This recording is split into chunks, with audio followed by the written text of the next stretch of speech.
Je suis en train véritablement de regarder cette problématique avec beaucoup de distance, mais aussi beaucoup de proximité. Nous sommes à Mbour. Donc, je vais d'abord effectivement me présenter même les condoléances aux familles des disparus. La cible, quand on voit, c'est des jeunes. Ils partent pour quoi? Ils partent pour... Qu'est-ce qu'ils sont? Ils sont à la recherche de quoi? Du mieux-être? Est-ce qu'on ne peut pas être mieux dans son propre pays? C'est une question. Quelle est l'image que si vous voulez, l'imagerie populaire? Parce que dans les familles aussi, tant que quelqu'un n'est pas sorti, c'est comme si il n'a pas réussi. Donc je pense que déjà, il y a des choses qu'il faut supprimer dans une approche qu'il faut supprimer dans la société. Et ça requiert véritablement un travail de dialogue, un travail de concertation, un travail de discussion. Parce que les jeunes, il faut qu'ils disent ce qu'ils veulent. S'ils veulent travailler, est-ce que le gouvernement, sa mission, c'est de donner du travail?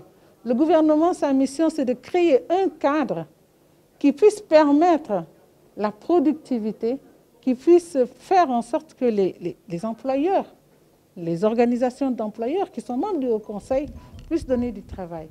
Est-ce que ce cadre existe?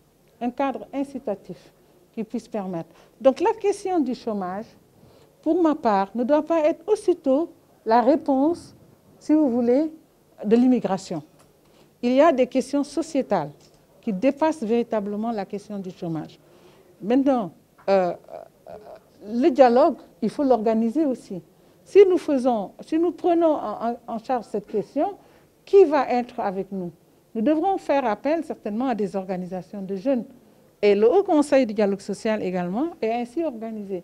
Nous avons un cadre, mais nous pouvons faire appel à une expertise extérieure. Cette expertise, ça peut être des jeunes, un groupe de jeunes, venus de zones de départ. Nous sommes à Mbour. Et ils vont nous dire, en fait, qu'est-ce qu'ils sont allés, pourquoi, les raisons qui les motivent. Nous allons certainement auditionner les parents également pour comprendre un peu le phénomène. Le Sénégal aussi, vous avez vu, j'ai vu le khalife général des Mourides a réagi. Donc les religieux sont concernés. Donc c'est une véritable concertation nationale qu'il faut avoir sur la question. Et aussi, au niveau international, des accords avec les pays, les revisiter, voir ce que ces pays offrent aussi. Si ça ne vaut pas le coup, ce n'est pas la peine de partir. J'ai été saisie par les îles Canaries. Il y a eu beaucoup de départs pour les îles Canaries et les services une ONG qui est aux îles Canaries m'a demandé si on ne pouvait pas faire quelque chose sur l'immigration.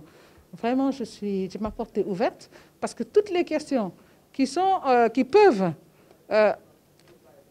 subir, en fait, avoir des conséquences sur la stabilité sociale nous interpellent.